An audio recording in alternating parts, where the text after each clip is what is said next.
दिनै आङो जि बेमारि लोमजानाय मानसिफोर दुखिया जोंनि सहाय होनाया आंनि खुनु जेबो माबा मोनसे थांखिनि थाखाय नङा। मानो होननानै बुङोब्ला जेब्ला समाव आङो बिदिनो 15-16 बोसोर बैसोनि दंमोन, बेयाव माने आंबो गोबां दुखु खस्थ'यै देरबोनाय मानसि। माने बिदिनो मालाबा समाव हाग्रायाव बन लायनाय बा मालाबा समाव बिदिनो बारिफ्राव मुला लाफा फाननानै बिदिनो जोबोद खस्थ'जों देरबोनानै दिनै आं बिदि अबस्थायाव आं दंफैयो, थाफैनो हाबाय। बेयो गासैबो गसाइनि अननाय। आरो बेखौ लानानै आङो सानो जे दिनै आङो सिगांनि समायाव जेब्ला आं दुखुथिया हावरियायाव दङमोन, बे समाव आङो गोबां मानसिफोरजों सोरजोंबा निन्दिजानाय, बखिजानाय, बुंजानाय बेफोरबायदियाव आंबो दुखु खस्थ' लानानै सौसिबोनाय मानसि। दा बेखौ लानानै आङो गोबां दिनै जोंनि BTC एरियायाव बा जोंनि चिरां एरियायाव गोबां दुखु खस्थ'यै दुखिया हावरिया मानसिफोर दङ। दिनै बेफोरबायदि मानसिया दिनै माबा मोनसे प्रब्लेमाव बा लोमजानाय साजानाय जुदि जायोब्ला, बे समाव गोबां मानसिफ्रा थाखा फैसा बा माबा मोनसे सोरनिबा बुंनाय बाथ्रा राव मोनैयाव गोबां भुगिनांगौ जानानै फैयो। दा बेखौ लानानैनो दिनै आङो गोदोनिफ्रायनो खस्थ'यै देरबोनाय हिसाबै दिनै आङो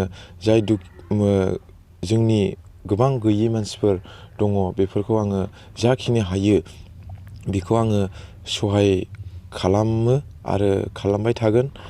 आरो दिनै आङो बे जि खामानि मावनाय बियो माबा मोनसे राजनितिक बा सोरनिखौबा आङो मान सनमान थांहोनाय बा सोरखौबा आङो नेग्लेक्ट खालामनाय बिदिनि थाखाय नङा। मानो होननानै बुङोबा आं दिनै बे मिडियाखौ आं लाबोनो गोसो खाङाखैमोन। दिनै न'खरनि जाय बेमारि सानै, बे बेमारिफ्रा बुंहरनायलाय दिनै नोङोदि एफाराब मानि दुखुथिया हावरिया मानसिफोरखौ अननानै सहाय होयो, बेखौ जोंल' मोननानै जोंल' गोसोआव सिरि न'खराव सिरि थानाय बिदि नङा। जोंबो खोन्थागोन, नोंनि मावनायखौ जोंबो रायजो राजानो बा सोरनोबा जोङो फोरमायगोन होननानै लिंहरनायलाय बेवहाय आं फैनानै बे मिडियानि गेजेरजों नोंसोरो जाय बिथांमोना बे चेनेलनि नायगिरि, बिथांमोननो आंनो बे खौरांखौ आङो फोसावनाय जादों। आरो बे खामानि मावनाया आंनि माबा मोनसे सोरनोबा दुगा गोसोजों बा थाखा फैसाखौ लानानै बा धोन सम्पतिखौ लानानै नङा। दिनै जाय बिथांमोना दुखु खस्थ'आव गोलैनाय, बिसोरसो गावनि दुखु खस्थ'खौ मिथियो। आरो आं मोनसे खोथाजों आं खावलायनो सानो जे सोरबाफोर बायदिया दुखुथिया न'खराव खाथियाव जुदि दङब्ला हेल्प खालामलाय। थाखा फैसाजों नङा, खोथा बाथ्राजों साजेसन होलायनायानो बिराद गिदिर मोनसे बाख्नायथाव मोनसे राहा मोननाय बायदि मोनो।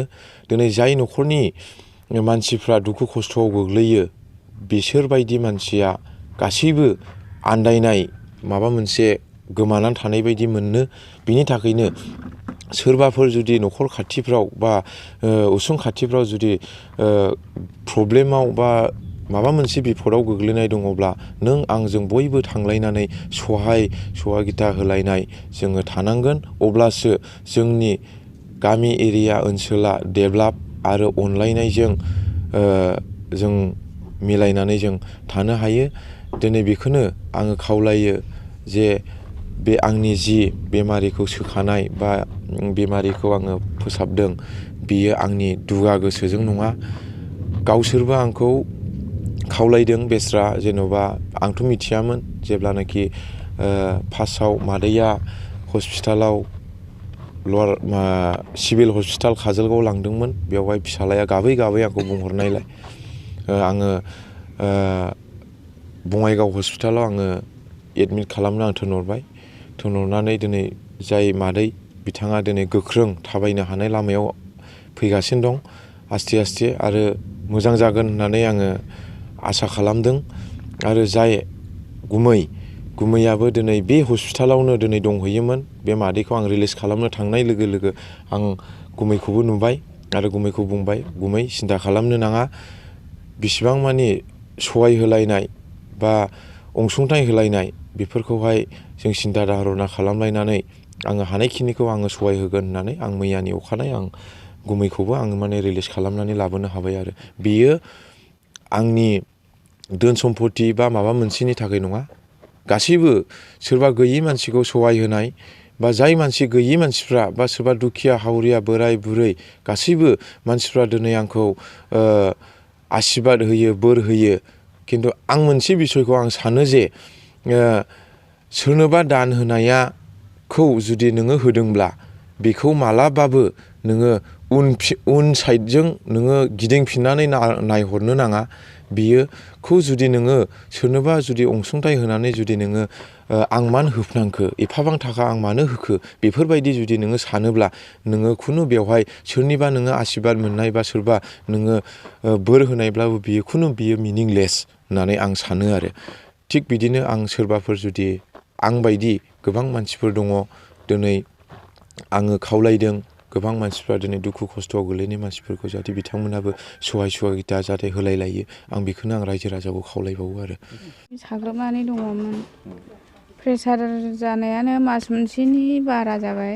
ओमफ्राय फार्मासिनि मुलि जादोंमोन। फार्मासिनि मुलियाबो जेबो खालामनो हाया, ओरैनो नायजायो, ओरैनो थायो। डक्टर मोजांनावबो लांनो हाया। डक्टर मोजांनाव लांनो हायिलाय फार्मासिनि जायै जायैनो देहाखौ बारा मोनलांबाय। ओमफ्राय आथिं आखायालाय ओरै खावसे गोथै बायदि जाखाबाय, जर गैयि जाखाबाय, बिदि जादों आरो। ओमफ्राय बारा मोनबाय आङो देहाखौ। आंखौ एसे डक्टर मोजांनाव लांदो होननानै आङो बुंबाय आंनि बोरायखौ। ओमफ्राय बोरै फैसा गैया मुं गैया माजों लांनाय बिदि सानबाय। फैसाखौ अननानै जानाय बे माबा मोनसे राहा लानांसिगोन होनबाय फिसाला गिदिरा।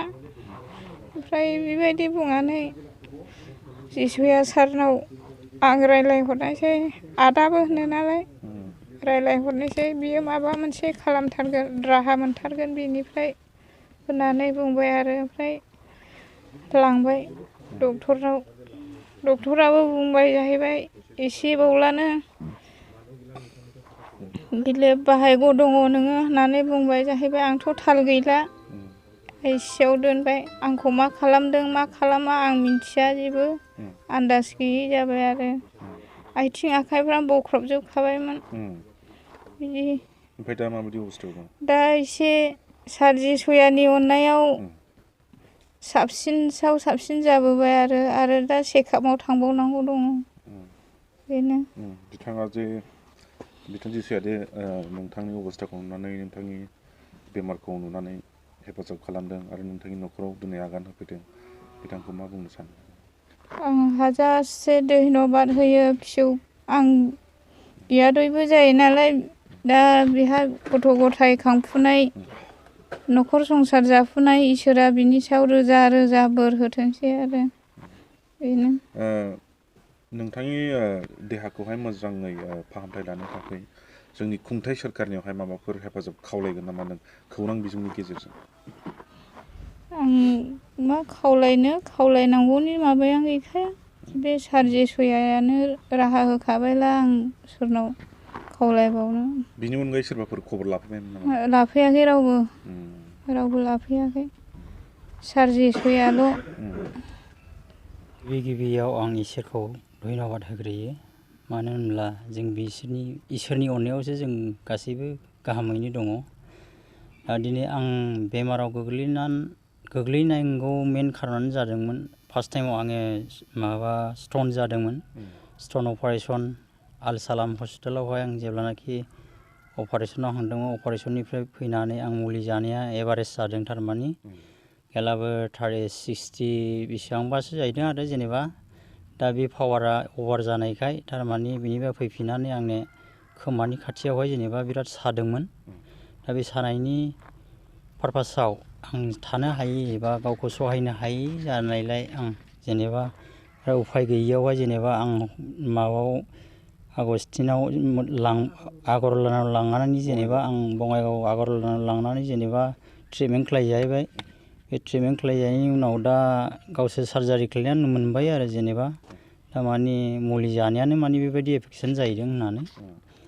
दा बेनि थाखायनो आंहा जेबो राहा गैयि जानायलाय दा आं जिसिएस सारखौ जेनेबा खावलायनायनि खेथ्रआव जिसिएस सारा आंखौ जोबनो गैयि आंखौ हेल्प खालायबाय, मदद खालायबाय।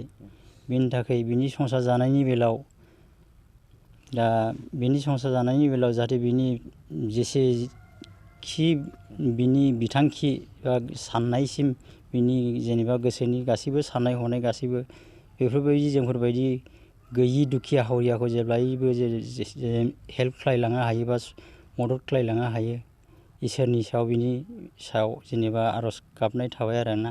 दा माबायदि हालोदाव दं नोंनि देहाया? दा बर्थमान खामानि मावनो हानाय हायै जानो हानाय हायै? दा बर्थमान दा इसोरनि अननायाव दा बर्थमान जेबो मोनाखै दा साबसिनसो हामसिन जागासिनो दं आरोना।